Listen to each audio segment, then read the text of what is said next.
तो सबसे पहले तो हमें ये बात करनी है इस यूनिट के अंदर कि जो dual nature of radiation matter है यानी विकिरण है पदार्थ है उनकी द्वैत प्रकृति है ना। तो द्वैत का मतलब डबल हो जाता है कि डबल प्रकृति क्या होनी है। ठीक है, तो सबसे पहले हमें ये पता करना है कि जो आपके देखो एक चीज़ तो आपकी क्या है, जो आपका मैटर है। ठीक है, जो आपका मैटर है वो क्या करता है, पदार्थ जो आपका होता है वो दो नेचर रखता है, ये तो सिंपल सी बात है। ठीक है, दो प्रकृति रखता है आपकी। एक प्रकृति जो होगी वो तो कण की होगी, है ना। और एक प्रकृति जो होगी वो तरंग के रूप में भी करेगी, यानी कि जैसे आपका वेव के रूप में भी काम करेगी। ठीक, तो स्टार्टिंग में क्या हुआ, कण के बारे में हमें मालूम था, हमें बहुत सारी मालूम, क्या बहुत सारी चीज़ें इसके ऊपर बहुत थ्योरीज आ गई थी कि भाई कण कण कण के बारे में बता रखा था। जैसे कि हम बात करें कुछ भी गैस की बात करें तो सबसे पहले जो हमारी थ्योरी आई थी 1887 में आई थी, यानी कि जो हमारा वर्ष आपका 1887 है, उसमें क्या हुआ, जो आपके वैज्ञानिक थे उन्होंने ना इलेक्ट्रिक डिस्चार्ज थ्रो गैसेस का प्रयोग किया। इसको हम हिंदी में लिख सकते हैं कि वर्ष में वैज्ञानिकों ने विद्युत प्रवाहित गैसों पर प्रयोग किए। ठीक है, ये कैसी थी भैया हमारी, है ना। तो इसको जो है हम बोल सकते हैं कि जो आपकी ये थी इलेक्ट्रिक डिस्चार्ज थ्रो, है ना। तो इलेक्ट्रोड जो आपकी कुछ ट्यूब थी ऐसी इस टाइप की, उसके अंदर गैसेज भरी हुई थी। ठीक है, तो इसमें से क्या हुआ, इन्होंने जब प्रयोग पता करा तो पता पाया कि सबसे पहले कैथोड किरण जो थी वो बनने लगी हमारी। ठीक है, तो अब बात आगे चली, है ना, कि भाई ये कैसे हुआ, क्यों हुआ, क्या कंडीशन रखी गई थी। तो ध्यान ये रखना है कि जो आपकी तो 18वीं शताब्दी थी वो 19 सेंचुरी में काम कर गए थे, तो 9वीं शताब्दी में क्या किया, कम दाब पर यानी प्रेशर को लो कर दिया। ठीक है, लो प्रेशर कर दिया, गैसों के अंदर विद्युत का फ्लो करवाया गया। ठीक है, और प्रयोग किया इसके ऊपर। तो जब ये प्रयोग हो चुका था तो हमारी इससे कुछ खोजें हो चुकी थी, है ना। तो कुछ खोजों का हम एक लिस्ट बना लेते हैं, सिंपल सा आपके एक एक नंबर में कभी कभी आ जाता है ना। तो सबसे पहले जो खोज हमारी हुई थी, एक हमारे साइंटिस्ट थे क्रुक्स। तो क्रुक्स का जो योगदान रहा इनके चक्कर में वो क्या रहा, तो इनका जो सिनेरियो था 1870 से लेके 1879 के बीच का था। इन्होंने क्या कहा कि इन्होंने कहा कि ये जो जो हमारे कण होंगे, जो हमारे कण होंगे, कण कौन से वाले होंगे, है ना। तो जो आपकी कैथोड किरणें हो चुकी थी, है ना, जो आपकी कैथोड किरणें का प्रयोग हो चुका था, तो कैथोड किरणों को बोला कि कैथोड किरण जो किरण है आपकी ये अ, कणों से मिलकर बनी है। ठीक है, कणों से मिलकर बनी है, इतना उन्होंने कह दिया। ठीक है, इसके बाद फिर से आपका एक साइंटिस्ट है जो फेमस है, जे जे थॉमसन। ओके, उन्होंने क्या कहा, उन्होंने इलेक्ट्रॉन की खोज कर दी। ठीक है कि भाई इलेक्ट्रॉन है। ऐसे ही फिर इलेक्ट्रॉन की गति के बारे में बात की गई, तो हम इस टाइम जो बात करेंगे और फिर से हमारी एक्स रे की खोज हो गई, है ना। और एक्स रे की खोज की थी हमारी रोंटजन ने, है ना। इसका नाम था रोंटजन। ये बहुत आता है भाई, एक बार पूछना जाता है रोंटजन। ठीक है, तो उसके बाद फिर हमारा भाई चार्ज यानी आवेश आ चुका था। तो आवेश की खोज किसने की थी ये पता कर लो, तो आवेश की खोज की थी आपकी मिलीकन ने, जो कि बहुत फेमस है ना। और फर्स्ट चैप्टर में इसको बताया भी गया है ना। मिलीकन ने की थी कौन से एक्सपेरिमेंट से, मिलीकन ऑयल ड्रॉप एक्सपेरिमेंट से। इतनी बात तो इसमें ध्यान रखनी है फिलहाल के लिए। ठीक है, अब इसमें जो कहानी मेन हमें पढ़नी है इस पूरे चैप्टर में, वो आपको देखना है क्या, कि फोटो इलेक्ट्रिक इफेक्ट क्या होते हैं, ड्यूल नेचर क्या होती है ना। तो इसके बारे में हम बात करेंगे। जैसे सबसे पहले नोट डाल लो इसके अंदर कि फोटो इलेक्ट्रिक इफेक्ट क्या होता है। जो टॉपिक चलता है मेन हमारा वो अब चलेगा। ठीक है, वहाँ नॉर्मली ध्यान रखना है एक एक नंबर के लिए कि किसने किसकी खोज की। यहाँ बात करते हैं फोटो इलेक्ट्रिक प्रभाव। वॉइस क्लियर है। हाँ, तो फोटो इलेक्ट्रिक प्रभाव की बात करते हैं तो ये होता क्या एक्चुअल में, पहले इसके बारे में जान लो। एक दो नंबर क्वेश्चन आता है इसका। सबसे पहले जान लो कि जब प्रकाश के कण होंगे, प्रकाश के कणों को क्या बोला जाता है, प्रकाश के कणों को फोटोन बोला जाता है। ठीक है, ये फोटोन क्या है ये बता देंगे। किसी धातु की सतह पर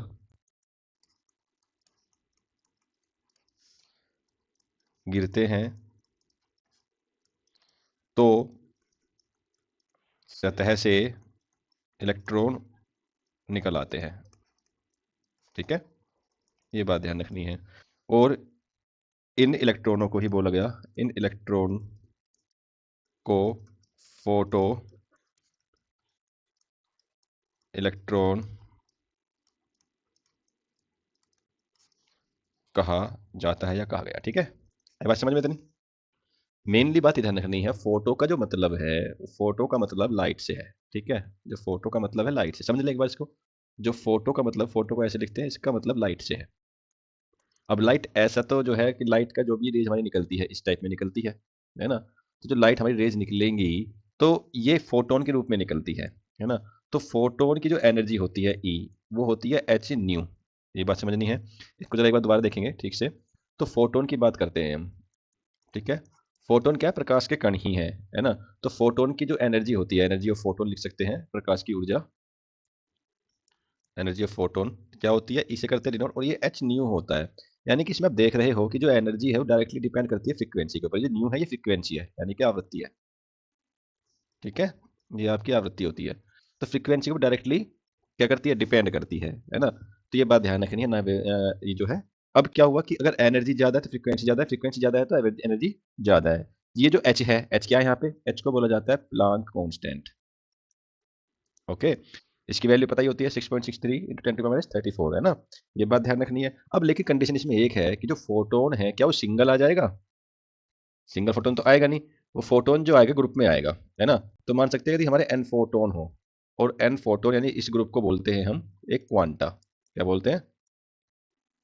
एक क्वांटा बोला जाता है ना? तो इस क्वांटा की अगर एनर्जी लिखें तो लिखेंगे एन एच न्यू। इसकी एनर्जी ये वाली हो जाती है, इतना याद रखना है आपने। ओके, इसलिए हमने क्या कहा, फोटो इलेक्ट्रिक इफेक्ट क्या होगा? अब देखो क्या होना है। अब मान के चलो कि कोई सरफेस है आपका, ठीक है? कोई भी आपका सरफेस है, सतह पड़ी हुई है आपकी ये, ठीक है? और इस पे ना एक वो आता है, एक फोटोन आता है आपका। फोटोन आ गया भैया, ठीक है, ये टक्कर मार दी फोटोन ने। ओके, ये तरंग के रूप में भी आ सकता है, इस टाइप से भी आ सकता है अभी फिलहाल, ठीक है? तो ये टक्कर मारता है, टक्कर मार दी आके। तो हुआ क्या, इसकी जो एनर्जी है वो एच न्यू एनर्जी लेके आ रहा है, अगर सिंगल फोटोन आ रहा है तो, है ना? तो यहाँ से इस जगह से एक इलेक्ट्रॉन निकलेगा। तो इलेक्ट्रॉन यहाँ से निकल के भाग जाएगा, है ना? तो यहाँ से इलेक्ट्रॉन निकल के भाग जाएगा तेजी से, ठीक है? यानी इलेक्ट्रॉन कहाँ से एमिट हुआ? यहाँ से एमिट हुआ। कहाँ से हुआ? सतह से एमिट हो चुका है। इसको ही इलेक्ट्रॉन यानी इलेक्ट्रॉन हुआ, इसे बोलते हैं फोटो इलेक्ट्रॉन प्रभाव इफेक्ट। यानी कि जो प्रकाश लाइट है उसकी एनर्जी से इलेक्ट्रॉन बाहर निकल चुका है, इसी को बोलते हैं फोटो इलेक्ट्रिक प्रभाव। ये बात समझ में? अब इसके आगे कहानी क्या है? इसके आगे कहानी ये है कि भाई इलेक्ट्रॉन निकल तो चुका है ये, तो ये इलेक्ट्रॉन जब निकला है इसकी कुछ ना कुछ एनर्जी तो होगी, है ना? इसकी कुछ ना कुछ एनर्जी हो, किसी एनर्जी से बाहर भागा होगा, क्योंकि जब चीजें भागती हैं तो वहां पे आता है काइनेटिक एनर्जी कंसेप्ट। तो काइनेटिक एनर्जी एक्चुअल में क्या होगी? तो यहाँ पे ध्यान देना है, यहाँ पे हम बात करेंगे, एक चीज और लेके आएंगे जिसका नाम होगा वर्क फंक्शन। बहुत इंपॉर्टेंट है ये, यानी कि हिंदी में बोलते हैं इसको कार्यफलन, ठीक? किसी चीज का वर्क फंक्शन क्या है, कार्यफलन क्या है? अब मान के चल, मेरे पास कुछ चीज है, ठीक है? ये एक मेरा सरफेस है ये, और इसका वर्क फंक्शन मैंने मान दे रखा है कि इसका वर्क फंक्शन 5 इलेक्ट्रॉन वोल्ट है। ओके, तो होगा क्या? अब इसके ऊपर मैंने जो इंसिडेंट करवाया उसकी जो एनर्जी है E1, वो एनर्जी 1 इलेक्ट्रॉन वोल्ट की है। तो क्या इलेक्ट्रॉन निकल पाएगा? अभी इलेक्ट्रॉन निकल पाएगा? तो अभी इलेक्ट्रॉन नहीं निकलेगा, ठीक है? ऐसे ही हमने इलेक्ट्रॉन की एनर्जी बढ़ाई, 2 इलेक्ट्रॉन वोल्ट करी, अभी भी इलेक्ट्रॉन आपका एमिट नहीं होगा। तो ऐसे करते करते करते मैं पहुंच गया E equal to 5 electron volt कर दी मैंने इसकी एनर्जी। क्या अभी भी वो निकलेगा? अभी भी वो नहीं निकलेगा। क्यों? क्योंकि अभी भी एनर्जी केवल और केवल इस एक ही एनर्जी के इक्वल हुई है। यानी बात कहें, अगर मैं थोड़ा सा भी फालतू कर दूं, थोड़ा सा भी 5.1 इलेक्ट्रॉन वोल्ट कर दूं, तो तुरंत इलेक्ट्रॉन निकल के भाग जाएगा, ठीक? एक कंसेप्ट तो ये। दूसरा कंसेप्ट ये कि इलेक्ट्रॉन कार्यफलन हुआ क्या, तो इस पदार्थ के पास खुद अपनी इतनी शक्ति होती है जिस वजह से वो इलेक्ट्रॉन को बांधे रखती है ना? तो उससे इलेक्ट्रॉन निकालने के लिए हमें उससे ज्यादा एनर्जी का फोटोन चाहिए। आई बात समझ में? बात क्लियर है भाई? तो अब यहाँ पे ये काइनेटिक एनर्जी से निकल के भागा, इसकी काइनेटिक एनर्जी के ई है, वो क्या होगी? तो के ई देखो, इसको बोलते हैं 5 से करते हैं डिनोट। ओके, स्टार्टिंग वाली बात करें तो वर्क फंक्शन है, तो एच न्यू नोट करते हैं, जो इसका है सतह का, इसका है, ये सतह का है, ठीक है? न्यू नोट भी क्या है? सतह की फ्रिक्वेंसी है। ओके, और यहाँ पे जो हमारी एनर्जी आ रखी है वो आ रही है एच न्यू। तो काइनेटिक एनर्जी एक्चुअल में क्या हो जाएगी? तो काइनेटिक एनर्जी हमारी जो निकली वो इसमें से इसको माइनस करके निकलेगी, यानी कि ई माइनस फाइव निकलेगी करके, ठीक है? तो जब ये E-5 निकलेगी तो काइनेटिक एनर्जी को हम लिख सकते हैं ऐसे भी कि H new minus H new note होगी, एच कॉमन ले सकते हैं, new minus new note, kinetic energy इतनी निकलेगी हमारी। ये फॉर्मूला याद रखना है भाई, ओके? ठीक है, इतनी बात समझ में आई? इसके बाद एक कंसेप्ट आता है स्टॉपिंग पोटेंशियल का। ओके, स्टॉपिंग पोटेंशियल बोलते हैं, है ना? स्टॉपिंग पोटेंशियल को क्या बोलते हैं? विरोधी विभव बोल सकते हैं, है ना? ध्यान रख लियो, पढ़ लियो, स्टॉपिंग पोटेंशियल। ये बेसिक कीवर्ड है जो आपके आने वाले कहीं पे भी यूज हो सकते हैं, है ना। इसको विरोधी विभव भी बोलते हैं, स्थिर विभव बोल सकते हैं। इसको हम डिनोट करते हैं इसको जो बोलते हैं ना, तो ये बोल लो देश में कि जो अ, देने वाले वोल्टेज हैं, है ना। तो इसको हम जो है डिनोट करते हैं वी नोट से। ओके। अब सबसे बड़ी बात वो है जिसके बारे में लिखेंगे तो हम लिख सकते हैं कि जब हम इलेक्ट्रॉन को रोकना चाहते हैं, इलेक्ट्रॉन को रोकना चाहते हैं, तो एक वोल्टेज लगाया जाता है, वोल्टेज लगाया जाता है, ठीक है। जिसे क्या बोलते हैं, जिसे स्टॉपिंग वोल्टेज कहते हैं, स्टॉपिंग वोल्टेज वी नोट कहते हैं, ठीक है। ये बात ध्यान रखनी है। इसका सूत्र क्या होगा, इसका जो फॉर्मूला होगा हम लिख सकते हैं कि जो स्टेपिंग वोल्टेज के मैक्सिमम बोल सकते हैं, इसकी वैल्यू होती है ई इंटू में वी। एक्चुअल में ये भी काइनेटिक एनर्जी है, ठीक है, वी नोट, ये ध्यान रखना है। ओके। अर्थात जो हम बात करें इसकी सबसे बड़ी बात क्या है, काइनेटिक एनर्जी के इक्वल ही है। इसका मतलब ये हुआ, क्या मतलब हुआ, अर्थात जितनी गतिज ऊर्जा उतना वोल्टेज रोकने में लगेगा, ठीक है। बात समझ में आई इतनी। अब इसको ना एक हम ग्राफ से देखते हैं, इसका ग्राफ आता है, कैसे देखते हैं तो वो देख लेते हैं अभी, ठीक है।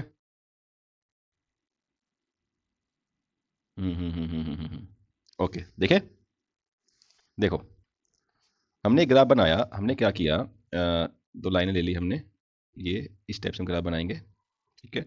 यहाँ पे क्या है, ये पट्टी का जो सतह है आपकी, इसका प्रभाव होगा, जो भी होगा इधर स्टॉपिंग वोल्टेज काम करेगा। अब देखो क्या हुआ, हम इससे वही कहानी बता रहे हैं, लाइट की इंटेंसिटी भी आनी है ना। तो जब हम कुछ इंटेंसिटी I1 दे रहे हैं, जब इंटेंसिटी हम I1 दे रहे हैं, तो ऐसा तो है नहीं कि तुरंत यहाँ से चीजें उठ जाएंगी। पहले ये I1 इस सतह को गर्म करेगी, करेगी ना गर्म। जब गर्म करेगी तो कुछ एनर्जी अपनी वेस्ट कर देगी, जो एनर्जी वेस्टेज वाली है वो यहाँ पे आएगी, यानी कि जितनी वोल्टेज सहन कर रहा है उसको ही स्टॉपिंग वोल्टेज बोल रहे हैं। उसके बाद बाहर निकलेगी V1 I1, ठीक है। ऐसे ही जो दूसरी एनर्जी लेंगे तो वो भी थोड़ा सा अपना टाइम लेके तब जाएगी, ठीक है, I2। ऐसे ही तीसरी हमने कुछ होगी तो उसने भी थोड़ा सा टाइम लेके तब बाहर की तरफ आई, I3। आई बात समझ में। इसका तात्पर्य क्या हुआ कि इसमें जो है ना, I3 को हमने I2 से बड़ा, I2 को हमने I1 से बड़ा रखा हुआ है, ये कंडीशन रखी हुई है।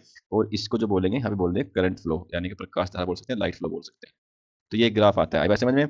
और जो एक्चुअल में होना चाहिए हमारा, एक्चुअल में जो ग्राफ होना चाहिए हमारा, वो ये होना चाहिए कि प्रकाश की जो विद्युत धारा डायरेक्टली इंटेंसिटी के डायरेक्टली प्रोपोर्शनल होती है। तो जितनी अगर आई बढ़े उतना ही प्रकाश की धारा बढ़ जाए, हमारी फ्लो बढ़ जाए प्रकाश का, एक्चुअली बोल सकते हैं, ठीक है। तो तुरंत ऐसे आएगा स्ट्रेट लाइन, लेकिन ऐसा नहीं आता, ऐसा ग्राफ आता है। तो ऐसा ग्राफ क्यों आता है कि कुछ एनर्जी इस वाले एरिया में, यानी कि जो स्टॉपिंग पोटेंशियल लगा हुआ है किसका, उस पट्टिका का, उस सरफेस का, उस मैटर का जो आपने यूज किया, उसने अपनी एनर्जी यहाँ पे लगाई है कि हम नहीं जाने देंगे अपने यहाँ से इलेक्ट्रॉन। जब तक वो रोक सकता है तब तक उसने रोका, उसी को बोला गया स्टॉपिंग पोटेंशियल। और जब नहीं रोक पाया तो तुरंत निकल के भाग गया। आई बात समझ में, यहां तक कोई दिक्कत, पक्का। चलो जी, थोड़ा आगे चलें अगर, तो इसमें क्या होगा, एक आपका स्टॉपिंग पोटेंशियल की बातें चल रही है, तो ये ग्राफ समझ में आ गया आपका। ऐसे एक ग्राफ और बनाते हैं। तो एक ग्राफ हमने क्या बनाया, सेम हमने ग्राफ लिया, ठीक है। और हमारा क्या है कि हमने ना थोड़ी सी जो पोटेंशियल है उसको बढ़ाने की कोशिश कर रहे हैं, ठीक है। तो ये हमारा जीरो है, यहाँ पे हमारा विभव रहेगा, पोटेंशियल रहेगा, ठीक है, इधर। तो पहले मैंने वोल्टेज पे काम किया, इस पे V01 माइनस में आएगा तो इधर पॉजिटिव आता है, ठीक है। तो क्या हुआ, आपकी पट्टी जो V1 था तो जो तो रखा रहा, यहाँ पे आके मिल गया। फिर V2 बढ़ाया, V2 बढ़ रहा है, फिर आके यहीं रुक रहा है, V2 बढ़ रहा है, फिर आके यहीं पे रुक रहा है। तो एक बार ये आके जब वोल्टेज खत्म हो गई कि भाई अब मेरे बस की इसको रोकना नहीं है, तो एक करंट फ्लो कर देता है, यानी कि एक चीज आपको निकाल के दे देगा, जिसको बोला जाएगा संतृप्त धारा, यानी सैचुरेटेड करंट बोला जाएगा। आई बात समझ में। ये जो है मंदक का रूप काम करते हैं, रोकने का काम करते हैं, इसको इसको बोलते हैं मंदक विभव भी बोलते हैं इसको, ठीक है बेटा। और इसमें क्या है, जो विभव आपने लगाया है ये V1 के लिए है, ये V2 के लिए है, ये V3 के लिए, यानी वोल्टेज अप्लाई कर रहे हैं आप लोग। तो वोल्टेज V3 ज्यादा बड़ी है किससे, V2 से और V1 से। तो ये दो ग्राफ आपको ध्यान रखने हैं जरूर जरूर। जब फ्रीक्वेंसी का बात करते हैं, ग्राफ फ्रीक्वेंसी का आता है, तो एक ग्राफ हम और पकड़ लेते हैं कि ये क्या होगा जब फ्रीक्वेंसी के बीच हम ग्राफ बनाएंगे। फ्रीक्वेंसी हमारी ये रही, और पोटेंशियल के बीच ग्राफ बनाए V नोट के बीच, ठीक है। ये फ्रीक्वेंसी है। तो क्या होता है, तो होता क्या, वही बात है, कुछ देर तक उसको रोके रखेगा, है ना। तो जब फ्रीक्वेंसी जो आपकी ये है, जो आपकी फ्रीक्वेंसी है वो बड़ी हो जाएगी किससे, नॉर्मल फ्रीक्वेंसी से, देखो यहाँ पे पहली कंडीशन में क्या फ्रीक्वेंसी बड़ी हो गई नॉर्मल फ्रीक्वेंसी से, तो एक ग्राफ आपका ऐसा आ गया। दूसरा ये हमारा स्टॉपिंग पोटेंशियल चल रहा है इधर, ऐसे ही दूसरा हमने स्टॉपिंग पोटेंशियल को बढ़ाया तो हमने ये लगा दिया, तो इसमें भी ग्राफ स्ट्रेट लाइन ही हमारा आया। यहाँ पे भी कंडीशन क्या है ये, तो दोनों कंडीशन में ये आपका मेटल एक के लिए है, ये मेटल दूसरे के लिए है, दोनों के लिए अलग अलग लगाया। दोनों ही कंडीशन में क्या है, स्टॉपिंग जो फ्रीक्वेंसी आपकी नॉर्मल फ्रीक्वेंसी थी, फंक्शनल फ्रीक्वेंसी थी, वो छोटी है किससे, जो प्रकाश आपका आ रहा है। अगर प्रकाश की फ्रीक्वेंसी छोटी आएगी इससे, जो फ्रीक्वेंसी ये रखता है, तो आपका कोई भी इलेक्ट्रॉन एमिट नहीं होगा। आई बात समझ में। तो यहाँ पे एक चीज़ का ध्यान रखना है, जो नोट डालना है, कि जो आपका स्टॉपिंग पोटेंशियल है वो किस किस बात पर निर्भर करता है, बताएं। ओके, तो इसमें दो पॉइंट लिख सकते हो कि जो आपका इलेक्ट्रॉन होते हैं, तो लिख सकते हैं प्रकाशिक इलेक्ट्रॉन की उच्चतम गतिज ऊर्जा यानी काइनेटिक एनर्जी, ठीक है, किस पर डिपेंड करती है, आपतित विकिरण की आवृत्ति पर। ठीक है, सेकंड लिख सकते हैं हम कि यह तीव्रता पर निर्भर नहीं करती। ये क्वेश्चन बहुत आता है भाई। ठीक है, नहीं करती, नहीं इलेक्ट्रॉन को निकलना है कि नहीं निकलना है वो इंटेंसिटी पे डिपेंड नहीं है, ओनली फ्रीक्वेंसी पे डिपेंड है। ओके, यानी कह सकते हैं यदि आपतित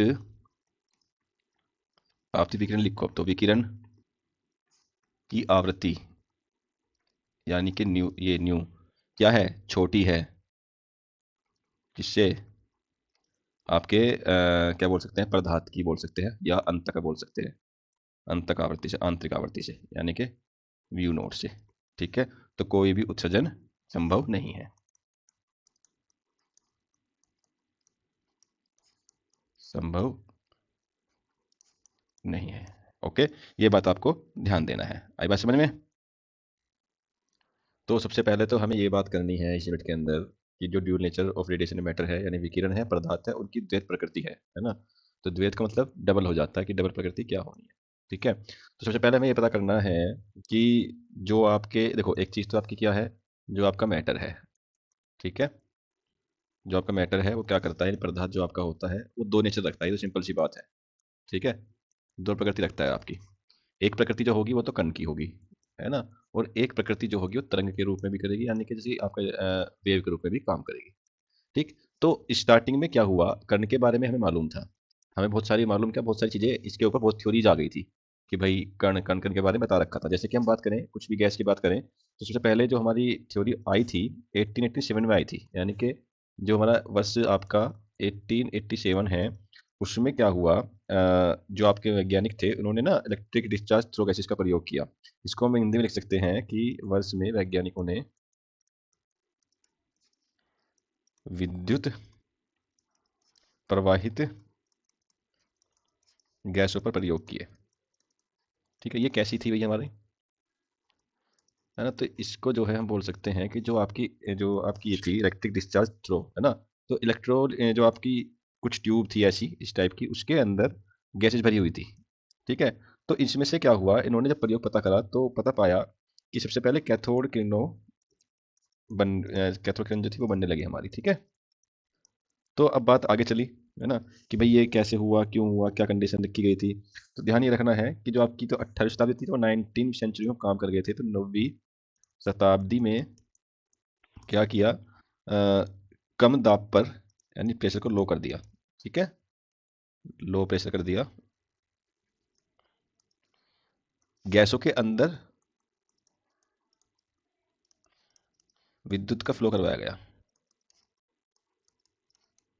ठीक है, और प्रयोग किया इसके ऊपर। तो जब ये प्रयोग हो चुका था तो हमारी इससे कुछ खोजें हो चुकी थी, है ना, तो कुछ खोजों का हम एक लिस्ट बना लेते हैं, सिंपल सा आपके एक एक नंबर में कभी कभी आ जाता है ना। तो सबसे पहले जो खोज हमारी हुई थी, एक हमारे साइंटिस्ट थे क्रुक्स।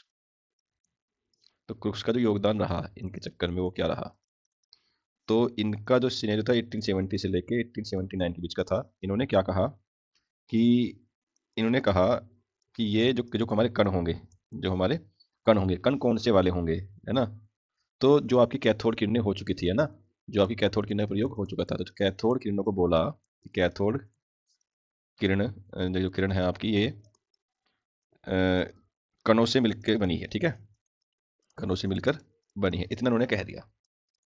ठीक है। इसके बाद फिर से आपका एक साइंटिस्ट है जो फेमस है, जे थॉमसन। ओके, उन्होंने क्या कहा, उन्होंने इलेक्ट्रॉन की खोज कर दी। ठीक है कि भाई इलेक्ट्रॉन है। ऐसे ही फिर इलेक्ट्रॉनिक गति के बारे में बात की गई, तो हम इस टाइम जो बात करेंगे वो फिर से हमारी एक्सरे की खोज हो गई, है ना। और एक्सरे की खोज की थी हमारी रोंटगन ने, है ना। इसका नाम था रोंटगन। ये बहुत आता है भाई, एक बार पूछना जाता है रोंटगन। ठीक है। तो उसके बाद फिर हमारा भाई चार्ज यानी आवेश आ चुका था, तो आवेश की खोज किसने की थी ये पता कर लो। तो आवेश की खोज की थी आपकी मिलीकन ने, जो कि बहुत फेमस है ना। और फर्स्ट चैप्टर में इसको बताया भी गया है ना। मिलीकन ने की थी कौन से एक्सपेरिमेंट से, मिलीकन ऑयल ड्रॉप एक्सपेरिमेंट से। इतनी बात तो इसमें ध्यान रखनी है फिलहाल के लिए, ठीक है। अब इसमें जो कहानी मेन हमें पढ़नी है इस पूरे चैप्टर में, वो आपको देखना है क्या, कि फोटो इलेक्ट्रिक इफेक्ट क्या होते हैं, ड्यूल नेचर क्या होती है ना। तो इसके बारे में हम बात करेंगे। जैसे सबसे पहले नोट डाल लो इसके अंदर कि फोटो इलेक्ट्रिक इफेक्ट क्या होता है। जो टॉपिक चलता है मेन हमारा, वो अब चलेगा, ठीक है। वहाँ नॉर्मली ध्यान रखना है एक एक नंबर के लिए कि किसने किसकी खोज की। यहाँ बात करते हैं फोटो इलेक्ट्रिक प्रभाव। वो इस क्लियर है। हाँ, तो फोटो इलेक्ट्रिक प्रभाव की बात करते हैं, तो ये होता क्या एक्चुअल में, पहले इसके बारे में जान लो। एक दो नंबर क्वेश्चन आता है इसका। सबसे पहले जान लो कि जब प्रकाश के कण होंगे, प्रकाश के कणों को क्या बोला जाता है, प्रकाश के कणों को फोटोन बोला जाता है। ठीक है, ये फोटोन क्या है ये बता देंगे। किसी धातु की सतह पर